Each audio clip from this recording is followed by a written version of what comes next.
everyone. Welcome to Sunday Night Dead. Matthew Slozer here from Automoon Paranormal in beautiful Winston-Salem, North Carolina. We have a very interesting subject tonight. Very sad. No matter how you view this subject, it's a sad story. And we have almost as if on cue in my very active house, which folks that have been on here for a while know. I have weird stuff happen in this house all the time. My dogs are freaking out all the time. So we got extra dogs going nuts, which and they're all running in and all around me right now. So maybe this is just going to add to the creepiness of the subject tonight. So again, very sad story if you're not familiar with it. And I may have to go on mute here to have people to help me. One of my kids help me grab some of these dogs because I can't have this going on. But anyway, I'm sorry. I'm getting distracted at all the noise going. This is driving me nuts. I tried to get this controlled before the show starts. And of course, the show starts and they all start going nuts. So I'm going to go on mute here for just a second. Sorry, guys.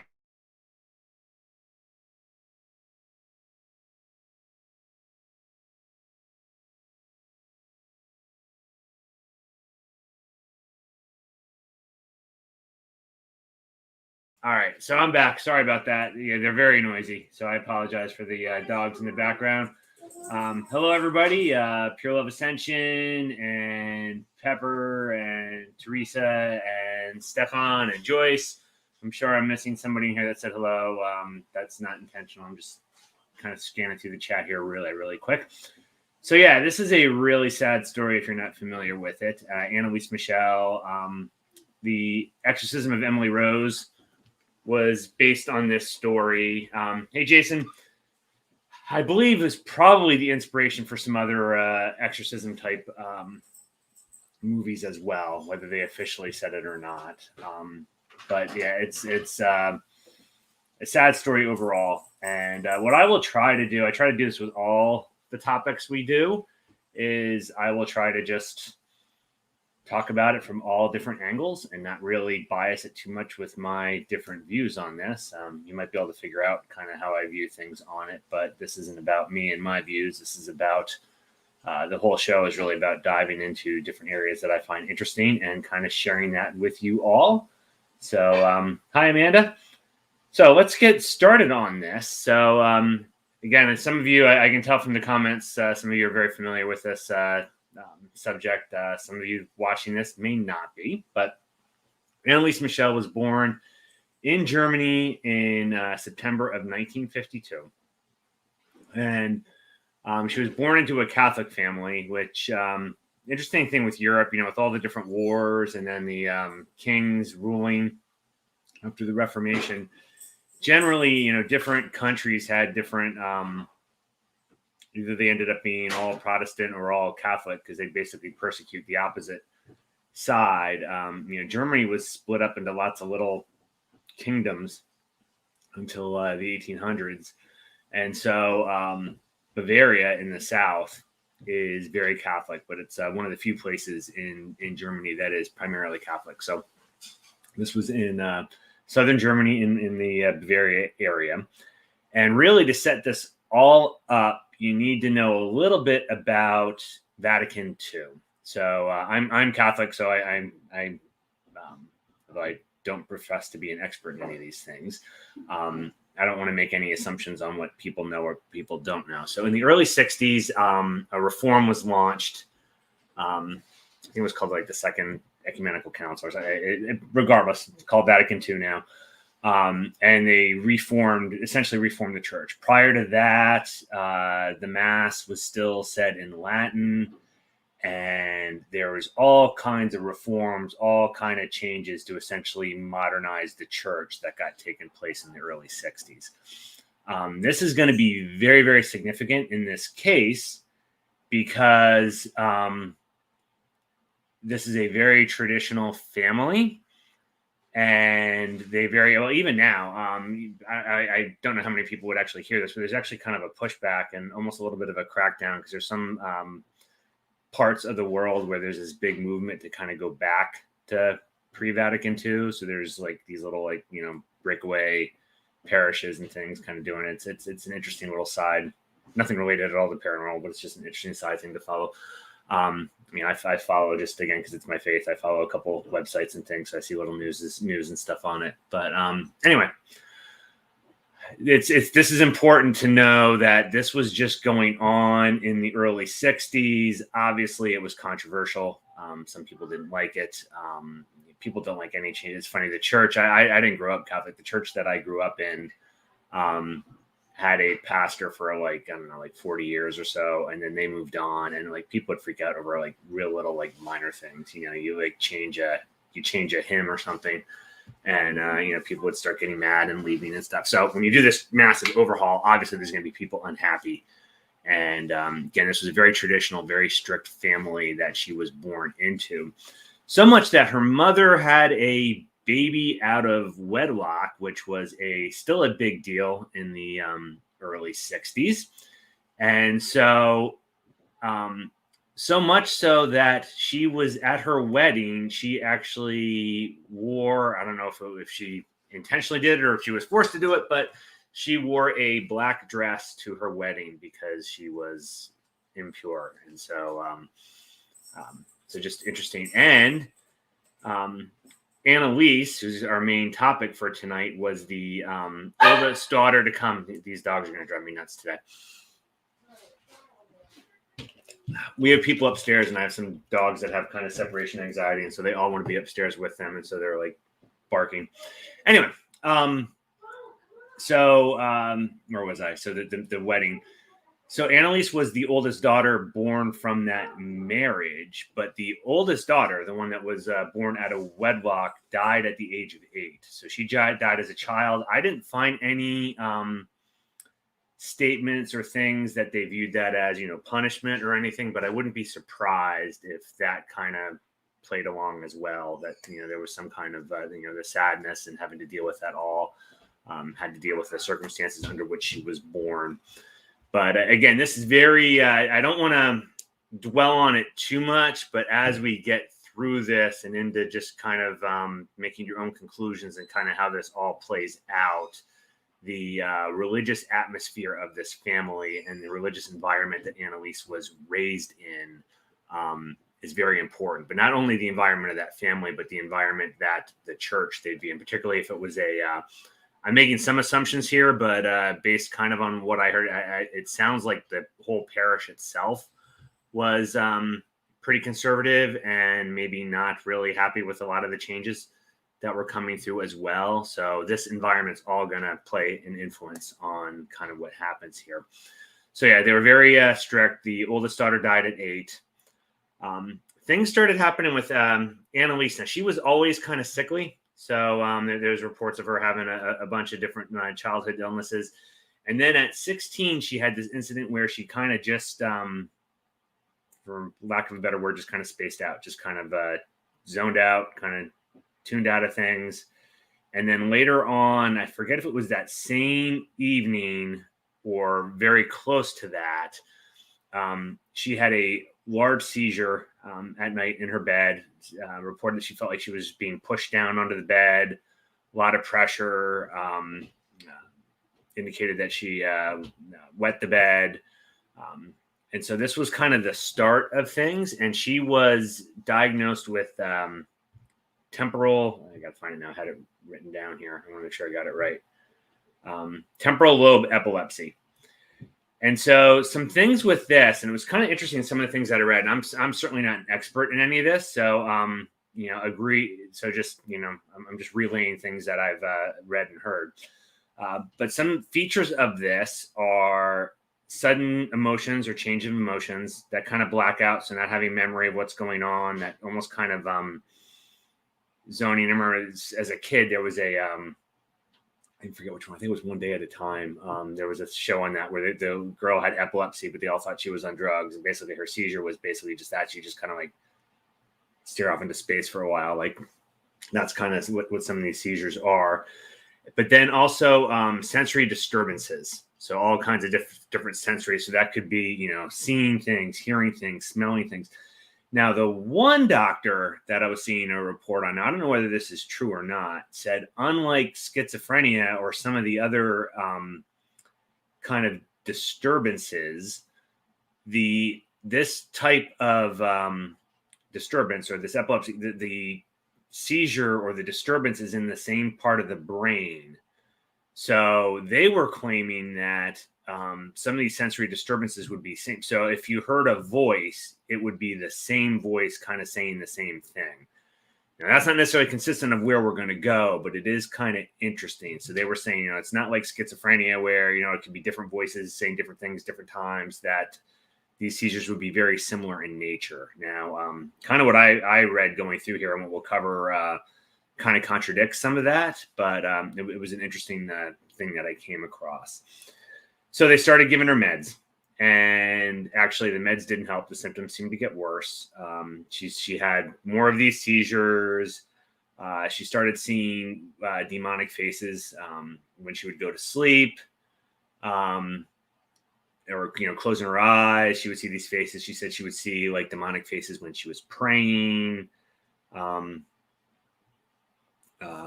just trying to see some of these things. Yes, it just started to scare her more as she was like seeing things, she was hearing things, and so they gave her, in addition to this medicine, they gave her antipsychotics.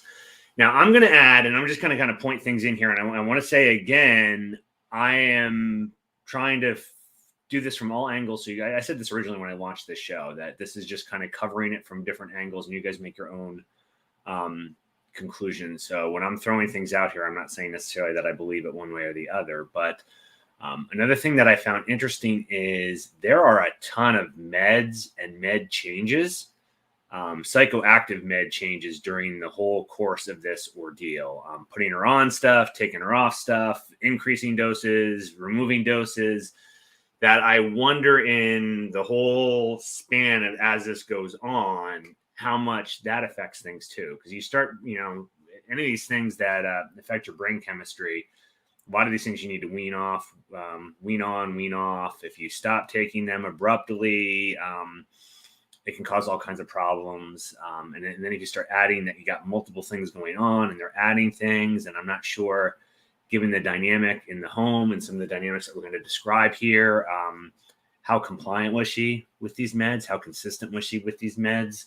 So a whole nother thing in the background here could be her whole metabolism and kind of the whole transmitters and things going on in her brain chemistry. It could be all messed up because of all these med things going on. Because that was a consistent theme as you read the story, is they keep changing her meds and they keep saying the meds didn't help. So they made changes. They made adjustments. They went up on this, down on this, they changed it. So she's got all this other crap going on in the background, in addition to all the other things this poor girl's going through. So anyway, in addition to all this, then around 1970, she gets even more sickly. She contracts tuberculosis, which, if you're not familiar with tuberculosis, obviously it was after the 50s, the incidence of it dropped a lot, but it's one of the things that's unique about it. Not only does it take a long time to kill you when you have it, and it leads to some of the things behind the vampirism stories and things. We'll do a whole story later just on TB probably at some point, because it does tie into a lot of other kind of paranormal legends and things along those lines. But it is very, very hard to get rid of. So when you have tuberculosis, it's one of the reasons why they would have people in asylums, or not asylums, sanatoriums. I get them mixed up, the names. I hope I said that one right. I think a sanitarium is mental and sanatorium is TB. Anyway, one of the reasons why they do that as well is not only to isolate, because it's very, very contagious, but you need to be on when they develop the antibiotics. Even now, you need to be on antibiotics for a very, very long time, because it takes a long time to kill it. It's very resilient to the medicine. And so you need to be on it. A lot of times I will even do like supervised medicine things, because if you don't, if you take a little of it and then you go off or you miss, you're not compliant, that helps generate antibiotic resistant tuberculosis, which is actually out there now and is it's not a huge problem like TB used to be back in the early 1900s, but it's out there and it is a problem. So anyway, on top of all this, she has that. She developed pleurisy, which is a inflammation of the lining on the between the lungs and kind of the rib cage, very painful. She had heart problems. She had tonsillitis. Somewhere along the lines here, she had mumps. She had rubella. So she was kind of a frail, sickly young woman and child to begin with. And so she had a lot of problems in 1970. She was actually in an institution for a while there as well. I never heard it specified whether it was a TB hospital. There weren't a lot of those left, so it probably was just a regular hospital. But she was in a hospital for a decent length of time in 1970. During that time, she was hearing voices telling her that she was damned, that she would be rotting in hell. So again, this is kind of increasing. She reported hearing, getting bad smells of things burning, smells of rotting flesh. I'm going to add, remember that we said that one of the things from this temporal lobe epilepsy is sensory disturbances. So that could be, again, I'm not a doctor on this, but the way it sounded is you could have kind of visual hallucinations, auditory, olfactory. So this hearing things, smelling things, seeing things could be related to the epilepsy, could be something else. Just interesting to see. So she started getting these bad smells, hearing voices saying she was damned. She'd see these demonic faces. Then during this time, she got a vision from Mary, who Mary told her, and some of this will be very important as well. Remember the Vatican II stuff I told you, that she is going to suffer and be possessed by demons, and that this possession will be atonement for the souls of all the young people that have turned away from the church, and for all the priests and people within the church that turned away from the true church's teaching. So now she was going to get possessed and tormented as a way to atone for all these people that have turned away from the church. Pepper had mentioned that, Mary says maybe epilepsy more than in the temporal lobe. Here's the thing too, and Teresa, some of the other folks on here might be able to, some of these medicines, if you come off them too quick or you change the doses too quick, some of these medicines can cause seizures in their own right. Some of the antipsychotics, and you got to remember, this is 1970, so we're talking much less developed medicines. A lot of the medicines that we have now are derivatives, are much farther refined.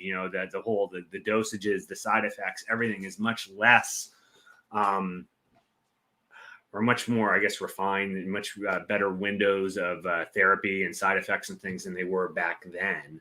So, that can all be playing in the background here as well. So is it, broader epilepsy convulsions? Could she have had a tumor? I mean, they didn't have MRIs back then. If this stuff was going on now, they would have done a lot of different tests. There's a whole lot that could be in the mix here. And honestly, if you don't know the story, it gets much, much worse. So, anyway, and Pepper says, depression as well. I'm sure that, just this whole situation would be depressing. First of all, I'm sure, and I don't mean to speak ill of these people, I'm sure this wasn't the most cheerful, doesn't sound like the most cheerful family to grow up in, this kind of very, very strict environment, and then add to it lots of health problems. And then add to it, if you were raised one way and then they're making all these changes, particularly maybe you're just wired as somebody that doesn't like change to begin with, all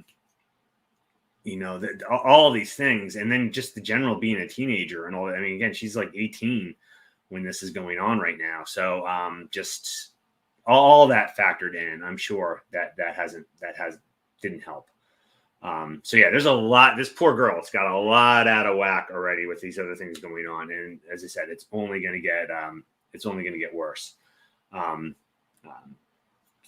Teresa in the chat saying that she had seizures when they changed meds. I know people that for very different reasons have been on meds that they would be on a seizure warning. I'll add one of the ones that they had on. So this is a little side story, but they never really found out what went on. And I have a very funny Dr. Bedside Manner story on this. But about 12 years ago, I had a ALS scare, and so because I would get, and I still get them. I get like these just random muscle spasms that like go all around my body. And so at the time they thought possibly it was ALS. And so they ran all these tests, and obviously it was like freaking me out and it was not fun. And at one point when they're trying to figure out, they put me on one of these meds that this poor girl was on, this like seizure med, and I felt like crap. And so I was finally like, I reached a point for me with this all that I was like, if this is going to be something degenerative, it'll get worse. And so I stopped, taking all this stuff. And, fortunately for me, it's never got worse. I mean, that was like 12 years ago and I'm still here and no worse than I was 12 years ago when all that stuff started. But I can just imagine like that those meds were awful. Felt like crap. I couldn't imagine being on multiple of all different kind of stuff on that. So it's crazy stuff. So Mary tells her that she's going to be possessed and suffer for the all these wayward children that have young people that have moved away from the church, as well as the church, which is moving away from its real teachings. At that point, a family friend was taking a bunch of them to this shrine. I believe it was in Italy, one of the shrines to, I think it was Francis Assisi. And very weird. Her behavior got weirder and weirder during this visit to this shrine. She claimed that the ground was burning under her feet. She claimed, again, remember those visual seizures. She claimed when she was walking around and looking at the other people at the shrine actually had kind of demonic faces or like gnawing their teeth and just all looking kind of weird. Again, I picture kind of like some of those horror movie things where you have the people with their like heads, shaking and stuff. And so she couldn't look at any of the religious imagery. And then one of the things is there was like a spring or a well that had healing, water that had healing properties there. And they gave her some of the water from that. And she refused to drink it, said she couldn't drink it. And then at one point she tore off the rosary and started talking in a really deep voice. And when they were going back in the bus, everyone in the group reported a horrific smell around her. The way they described it, not that I would even know what this would smell like, but they described it as burning feces. So again, just horrible smells around her, kind of talking in this weird voice. Now getting kind of repulsed by some of this religious imagery. So it's starting to amp up. Around this point, some of the contacts at her church approached the church about an exorcism. At this point, I got to commend where where they went with this is, the church's response was continue with psychiatric treatment, that this was a health issue and continue with that. And so her health continued to decline. At this point, she was doing hundreds of genuflections every day. That's going to get into some even worse stuff going forward.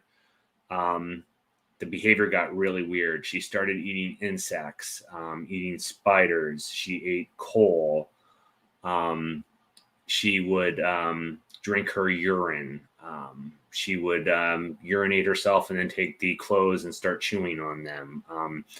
At one point, she hid under a table for like 2 days and started acting like a dog for like 2 days under the bed. Would run around the house, tearing her clothes off, saying that the clothes were burning her. But again, I keep going back to that sensory. The burning on the skin is at a sensory type seizure. I don't know. At other times, she would go catatonic. But again, that was another one of the seizure things that happened early on. Claimed to see more and more of these demonic faces. At one stage here, she grabbed a dead bird and bit its head off. Years before Ozzy Osbourne did that with a bat.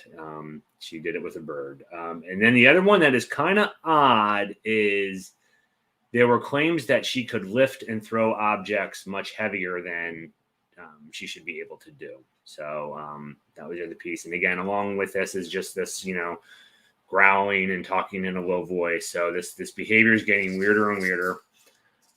She started destroying religious artifacts and the house overall.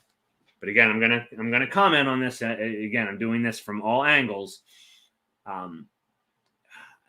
I just want to keep in mind the idea of confirmation bias on some of this stuff. That the family's very religious, very much believes in this stuff. The whole family reports hearing odd noises, hearing voices in the house, seeing shadow figures going around in the house, and so some weird things going on.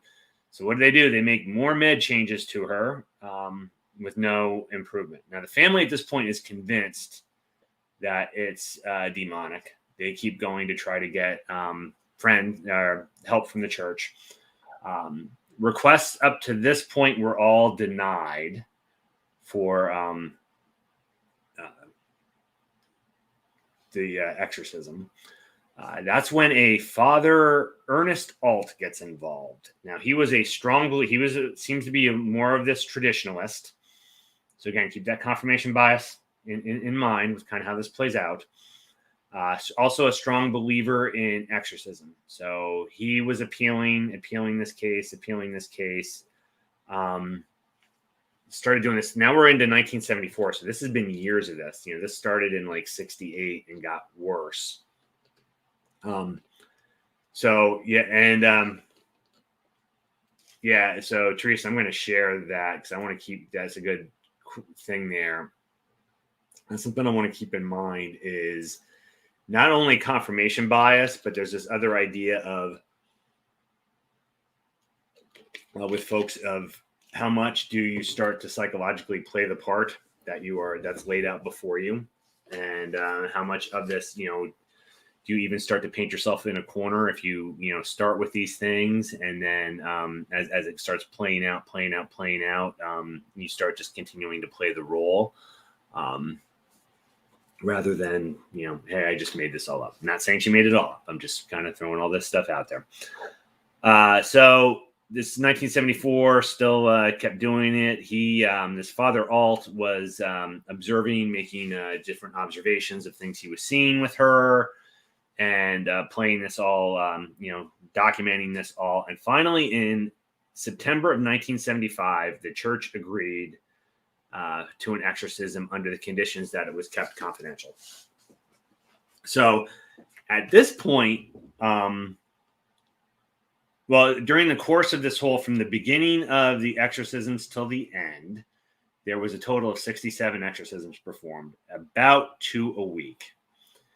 This is interesting to remember at this point as well, that they stopped psychiatric treatment. At some point during this course, that the timeline is going to get a little muddy here, but at some point here, they weaned off medical treatment and at other points stopped medical treatment. So keep that in mind, that that's also going to be going on in the background. So this poor girl already had all these changes going.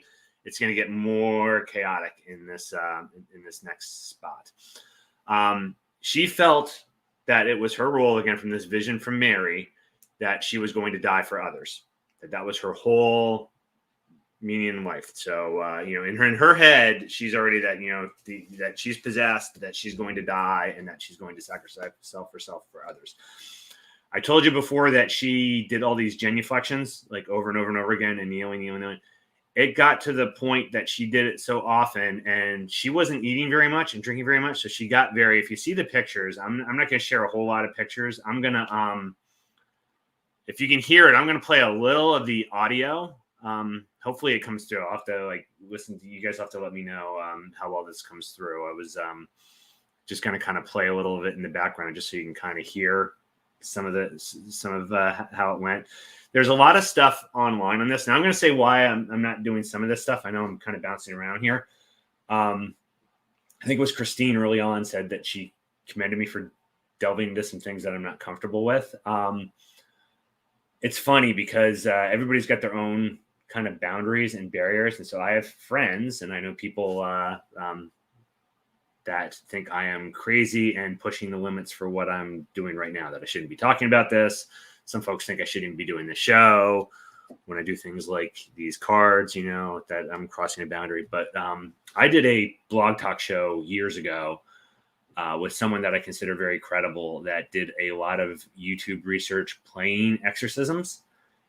that ultimately to their end ended up in things going on in their house, and that they actually ended up having where they believed they were possessed. And so because of that, I don't not play these things, but I draw a fine line. I do not dive into doing lots of footage things and stuff. So there's tapes, there's hours of this online, because they actually released the priest released the tapes then, because again, it was kind of making, we'll get there, but it's kind of, the exorcism kind of makes their point.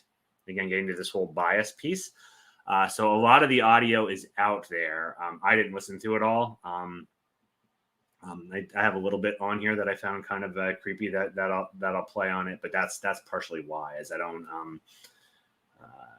We're kind of right up against kind of the edge of where I will consider a boundary of what I will and will not dive into, and so we'll get to that in a little bit. But anyway, she's already emaciated.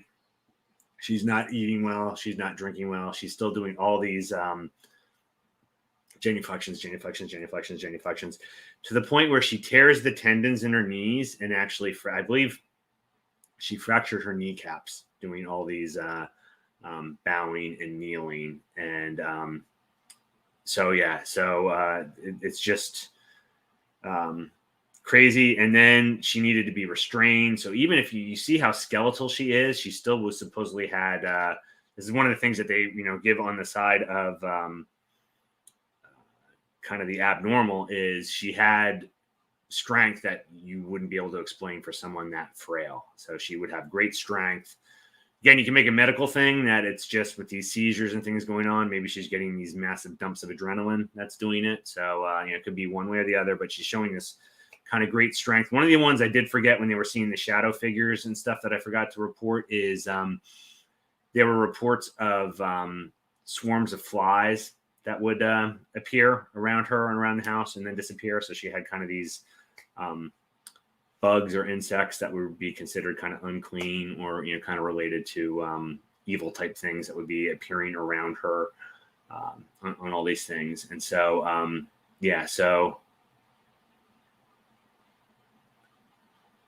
Mary wants me to, I will let you know when I'm playing it, and then I'll let you know when it's done.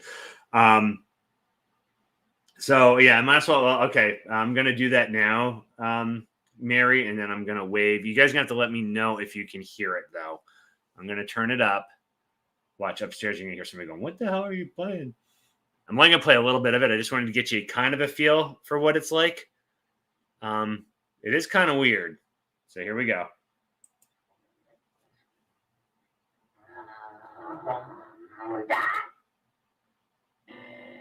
Oh my God. Hang on.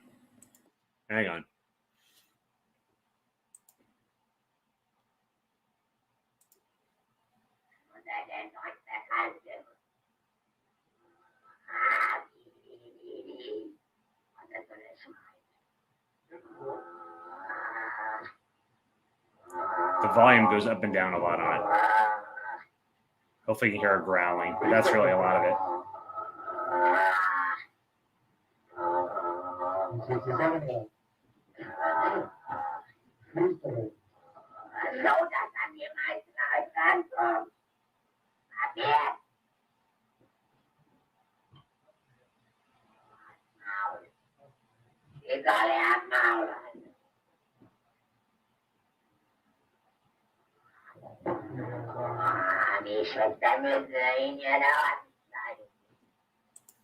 Okay, so I'm waving for Mary. I mean, that's really, it's in German. So, I mean, you're not going to understand any of it anyway. And really, it's all that kind of like just growling anyway. So that's the whole. Now, I will say, when I listened to it for the first time, because I heard all this, that, it's an inhuman voice. I mean, that is still, to me, not saying one way or the other, that is a voice for me that would be well within the realm of a girl trying to talk in a low voice. That's not like what you see in some of these movies where, you have this totally out of place voice coming out of them. I mean, that still sounded like, it's creepy. Yeah, it's Christine. Some of them have some of the ones that I looked at has the subtitles kind of translated, in English that you can find. I haven't played a whole lot of it. I'm thinking about possibly doing it maybe with the sound down. Again, like I said, we're right again. I don't want to derail the topic here, but this is right kind of against the kind of the boundary. And yeah, I do live in a place that has weird stuff happen in it. So yeah, I'm kind of on the edge here on this one. So I am not aware of any. No. I am sorry. There were speaking in tongues reports from her.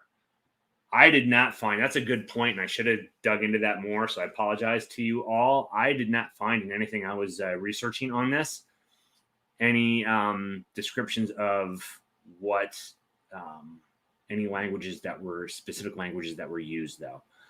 There's going to be some claims coming up on things that, she said, that things that she would say that she claimed she wouldn't have known. It's still kind of in a gray area. Like, even if she spoke Latin, you got to remember that the mass was in Latin until recently. And then, now granted, she would have been pretty young, but that doesn't mean that they still didn't use Latin possibly in some of the things. So she may have had some exposure to Latin. Certainly, Teresa saying Aramaic, that would be one. If there were sentences in Aramaic, that would be something. I got to look that back up. I'm not aware of. I did hear reports that she was using different languages, but I didn't see anything called out specifically as to what she was speaking. Everything I saw was just, strange languages and things that way.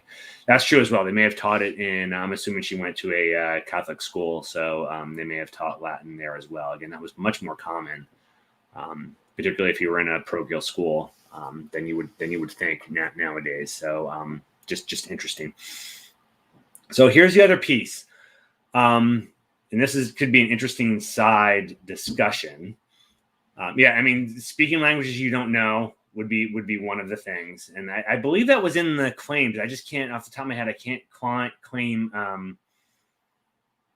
I can't remember anything that they said of specific languages she was saying. But here's where one of the other odd pieces comes in and kind of an interesting discussion point. The demons that claim they were inside of her included Cain from Cain and Abel. So the one who slew his brother. Hitler, which obviously in Germany this is only 20 years, 25 years after, I guess now it's like 20 to 25 to 30 years, I guess, after World War II, would be in people's minds. The Emperor Nero, who was a persecutor of the church. But again, that would be somebody that maybe they would have studied a little bit in kind of religious history class. Judas, Legion from the Gospel, which it's interesting, even in some of the descriptions, they claim Legion as a demon. I always thought that the reference was we call ourselves Legion because there's many of us. I didn't think that was a specific name. So, again, take that for what you want. Very interesting. If anyone watched our show last week, and I know folks in the chat were on last week, one of the ones that bothered me from our 9 Kings of Hell, Belial, was supposedly one of the demons possessing her. And then a disgraced monk, Valentin Fleischmann, which there isn't a lot of info I could find on Valentin Fleischmann, but this was one where they claimed she knew. He was from the 1500s. They claimed that she knew information specifically about him. That, Christine, you may be going in the same angle I'm going on this. Yeah, they claim that she knew stories about this whole Valentin Fleischmann scandal that there would be no way that she would know. Now, here's the thing. If he was in, and it was hard to find information on him, if he happened to be a disgraced priest from maybe this part of Europe, would that have been something that was locally known? Would that have been something that maybe folks in the church would have known? There would have been some kind of research, something that she would have been stumbled upon that maybe she would have had the information on and maybe we wouldn't have. So this is a gray area one. One of the pieces of evidence of that this had to be demonic that was given was her information about this individual and the scandal here, because it was kind of obscure. All these other ones here would be names that, again, you're not talking about anything really out of the ordinary there. If you have a religious background, Cain, Nero, Judas, Legion, all things from the Bible. Belial, I need to look up. I don't remember Belial being mentioned in the Bible, but I'm not that. I can't say that I know every word of it to know for sure whether it's usually other ones. Mammon, Beelzebub. Those are usually the ones that are in there, not so much Belial. Then Hitler obviously would be interesting. But what I find interesting, this is kind of what I'm curious what folks would see here. It's mostly people. And now my own thoughts. I actually have to think about this, because whenever I think of possession, and I have my own theory of how possession works, which we won't get into tonight. That might be a future story, or if we do an after show, a discussion on that.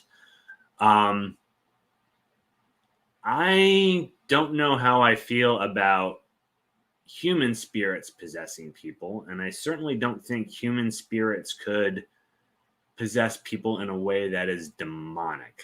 In other words, I don't think a human spirit could possess someone and all of a sudden they have inhuman strength, or maybe on the language thing they could speak languages that they couldn't normally speak if that spirit could speak them. But again, I find it interesting that most of these were human. Now, obviously, and Teresa put in there, Belial is, and this Legion.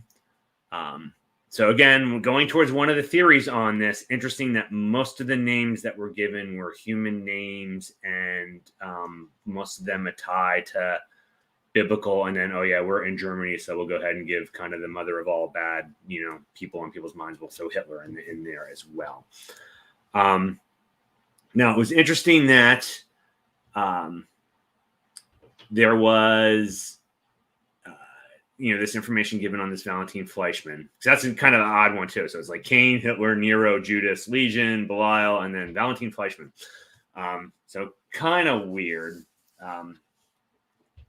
So anyway, here's where it gets interesting, is that, well, the whole thing's interesting, but the messages that were coming from these spirits then during the possession were all things of, we're here, we're possessing her, we're able to do this all because the church is making changes that they shouldn't make. And so things like modernists, I think Judas said, modernists are the results of my work, and they shouldn't allow you to take communion in the hand, and the priests need to be make sure that everyone can recognize them in the way that they're dressed. The nuns need to wear their habits. You need to keep the communion rail up. Nobody prays the rosary anymore. Nobody goes to confession anymore. If you notice, they're kind of almost in a way preaching what her family or even she would be saying about all the issues with the reforms within the church. And you wouldn't think, this is the one thing that gets pointed out by some folks, you wouldn't think, again, if these, I know some of these are human spirits, so just excuse me on a technicality, I'm still going to call it demonic, but if you had these demons whose idea is to lead everyone astray and destroy souls and take people to hell, you wouldn't think they're and also that they're the one thing that goes over and over and over again. I used to have a debate with some of the other hosts when we were on the Blog Talk show, that there were some other hosts that had the idea that demons don't care, they're just going to do what they want to do, and they don't. And I'm like, in any culture, I think in most cultures, they're described as being deceptive. So I think the number one thing is they're not going to act the way that you would expect them to act. So I'll clarify that even on this, is what I'm saying here. But what I think is interesting is you wouldn't think they'd be telling everyone that, yay, we're winning because all the reforms that you're making in the church. and you better go back to the old ways, or else really bad things are going to happen. It just seems like an inconsistent message. It seems way more consistent message to be coming from, or almost from what I would say as, I don't want to get into, I don't know what the specific mechanism is, but to me, this sounds like psychological things inside of Annelise, and the things that she feels struggle kind of being repackaged as demonic messages and going out and being sent out. This doesn't seem to me like demons talking. This seems like things that her and her family would be talking about. And again, that's why I get into a little bit of the confirmation bias. Certainly her family, from what you read on this all, would be like, yeah, see, it's all the changes in the church that's causing this all, which then also does this feedback loop of she's playing her role. See, I am helping. This is all and so you get into this feedback loop, which ultimately becomes a self-destructive feedback loop.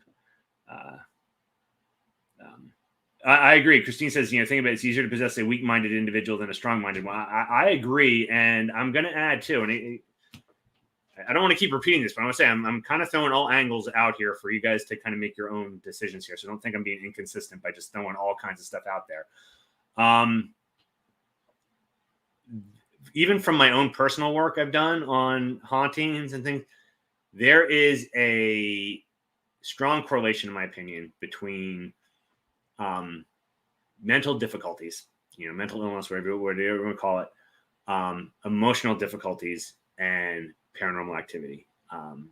I find if there is a substance abuse problem, if there is a very emotionally dramatic issue in the home, if there is a big medical issue that causes lots of disruption, if there is depression, if there is schizophrenia, if there is almost always this element to it as well. So it always makes me think of, is it the chicken or the egg? Does that extra emotional energy and things attract other stuff?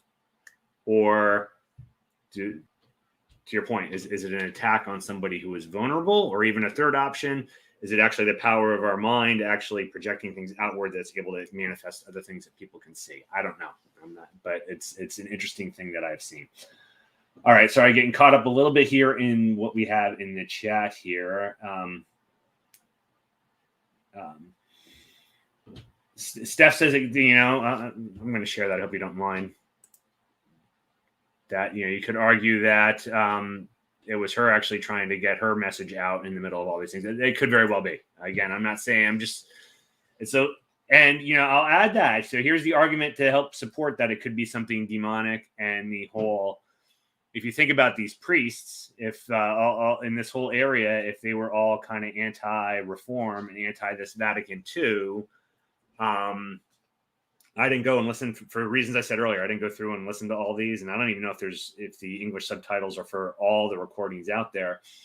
Did they selectively? I doubt all 67 are recorded. Did they selectively record, and did they selectively package and put out? Because they actually released after this then.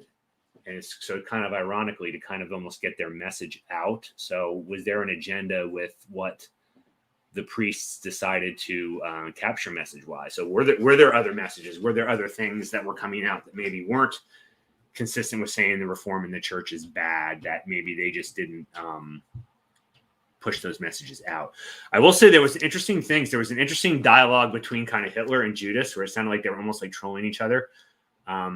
Judas was kind of like making fun of Hitler, saying that he's nothing in hell and that he should just basically shut up and stop talking. So again, just kind of some interesting sidebars there. Again, trying to get caught up here for you folks in the chat. So if folks are watching this later, I apologize, but there's some really good comments coming in here, so I want to make sure that we capture it all on here. So Steph just says she needs total proof, and that's why I'm just throwing out the different angles, and you guys can make your own. I have my own opinion as to what happened here, but I'm trying to hit it from all different kind of angles here. All right. That's a great. I'm going to share that one too, Christine, because I think that is a great point. It kind of goes both ways, whether demonic or human or both. Anybody that's predatory will seek out somebody who's vulnerable. So anyway, all right. So we're just getting caught up here. Well, yeah, Mary said she probably heard people at the church talking about reform. I think that was like a ground zero issue, both at the family dinner table and in the church. So I think, that had a lot to do with it. So anyway, she continued wasting away. She wasn't eating. She wasn't drinking. She had big bruises. You can see these pictures online. She has big bruises around her eyes. To me, it looks almost just that they were like sunken and bruised. I know some people feel like it almost looks like she's like punching herself. I don't know. To me, they look almost too uniform. I don't think it's like bruised. I think it's just that kind of like sunken, almost just malnutrition and just sickly look to it. Sores on her.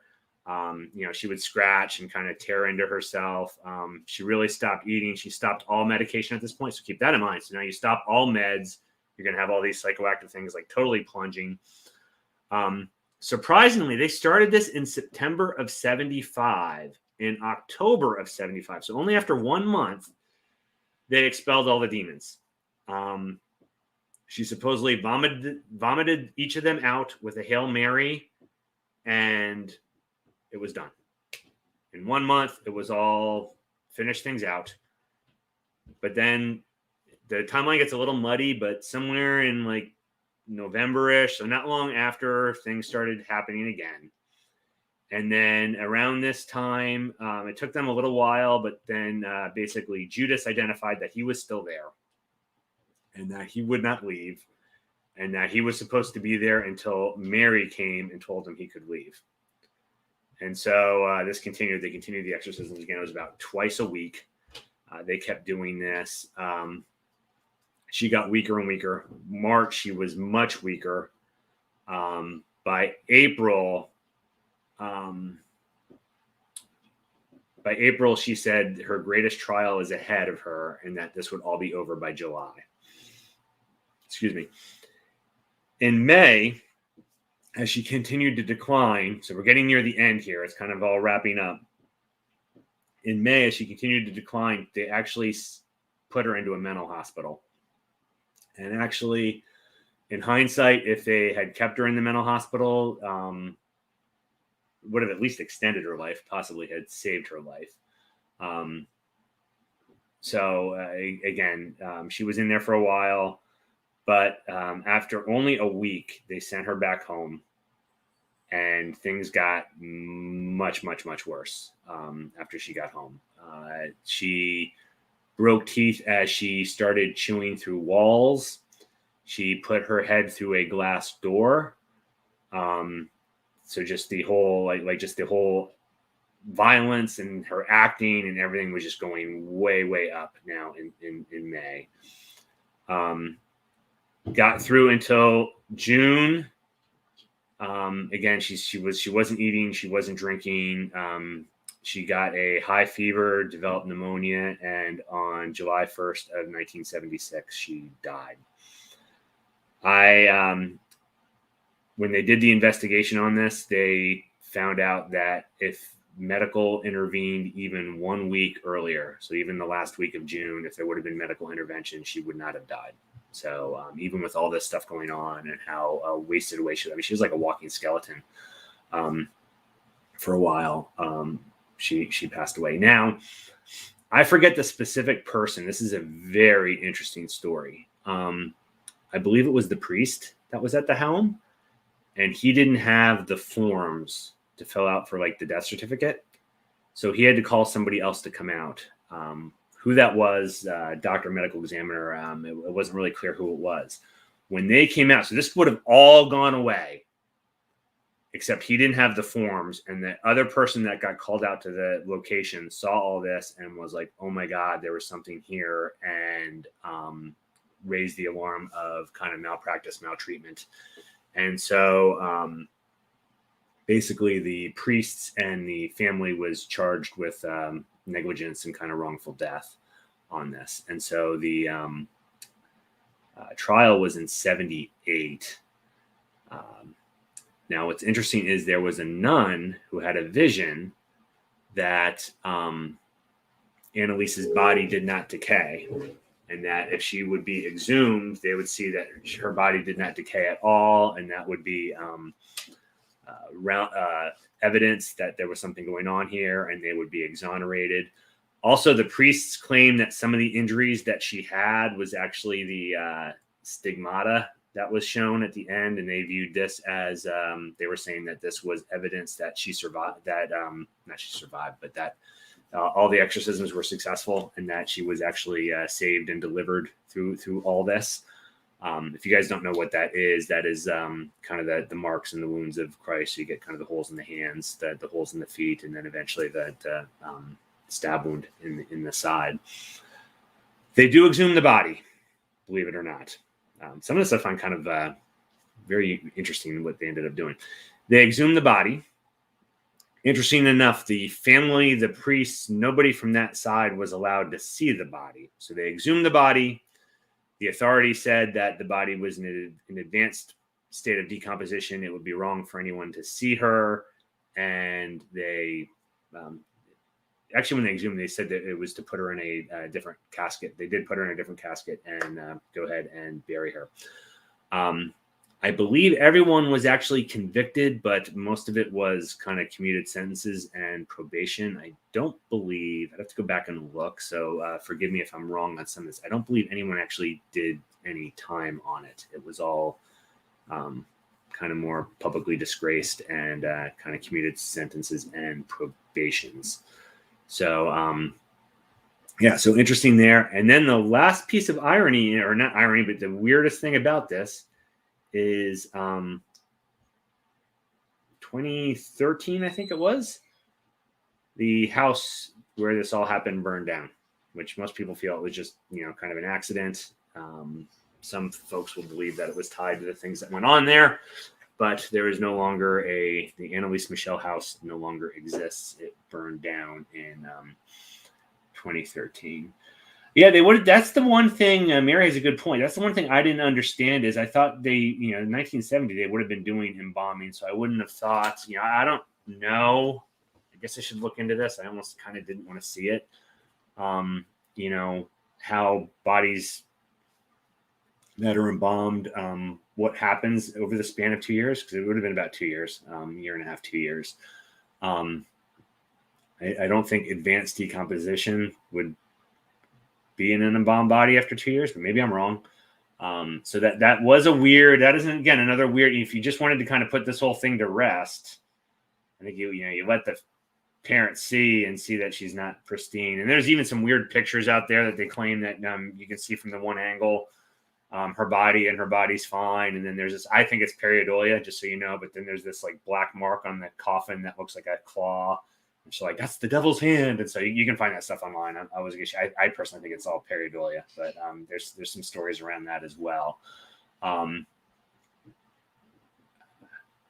Interesting. Steph has an interesting comment there. She wonders if they wanted her to die because it became too much for them mentally. I mean, it could be. Pepper had a hard time communicating with the temporal lobe things in there. It could also be. I mean, there's a lot of interesting things related to this. So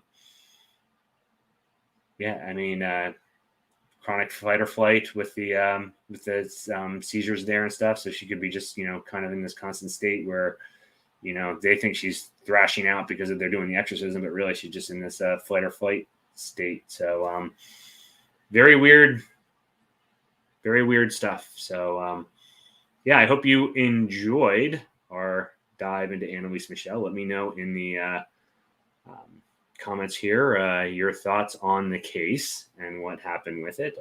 It's interesting. No matter which side you fall on this, whether it's something in between, whether you think just a sad case of a medical issue, psych issue that she just kind of played into playing the role of what others laid out for her, or whether you think there was something more, paranormal or spiritual in the works here. It's a sad story regardless. And but I'll also tease for next week. We're going to go in a different direction next week. We are going to have Nancy Matz back on. She was on a couple weeks ago. And we are going to do, so it's going to kind of be a random thing, but we are going to do, because it's Super Sunday next week, so it's always a weird week.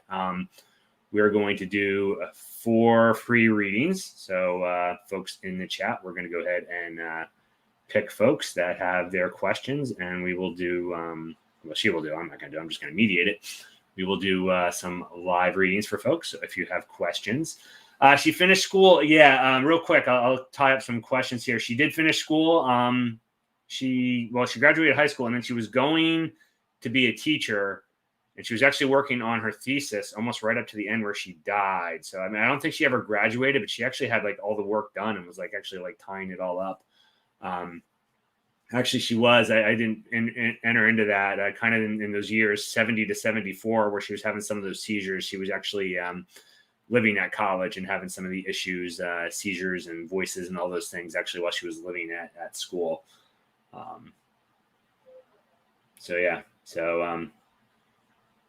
Anyway. All right, guys. So thank you very much. Have a fantastic week. And again, thank you for everybody on here. I usually don't like doing the little plug, but you know the drill. If you like the show, give us a like. If you like the channel, subscribe. And mostly important, if you know anybody out there that would enjoy this kind of content, let them know. Share. That to me is actually even more important than the likes and the subscribes, is let folks know. And again, hope you guys all have a great week. Thanks for joining me, and take care, everybody. Good night.